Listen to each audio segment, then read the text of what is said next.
suis assez fier effectivement d'être aux côtés du Siaga pour souffler ces 30 bougies.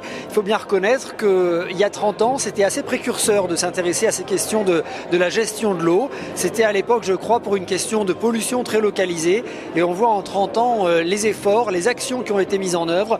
Contrat de rivière, contrat de bassin, gestion des inondations, renaturation des espaces naturels. Le travail a été considérable. C'était très précurseur à l'époque. Aujourd'hui, on parle beaucoup de la gestion de l'eau, de la gestion de la ressource, de la préservation de cette richesse qui est l'eau.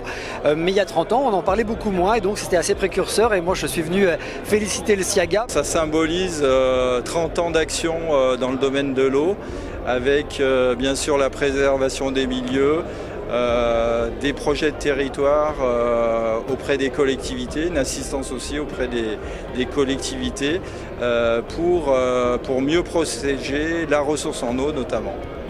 Chacun sait que sans eau, rien ne vit sur cette terre, mais ce que je voudrais aborder aussi, c'est qu'on n'est pas assez sensible sur la pollution des rivières, et notamment du Guiers, qui est pollué par des résidus ou des rejets des steppes, des stations d'épuration, qui, bien que répondant aux normes, abondent, disons, les eaux de micropolluants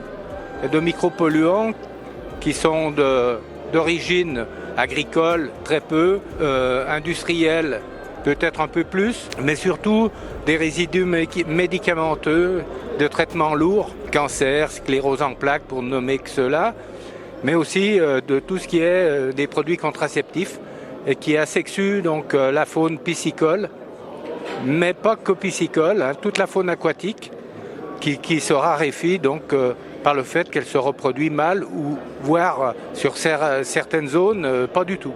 C'est 30 ans au bénéfice de la population et des enjeux des milieux aquatiques et on souhaite longue vie au Siaga.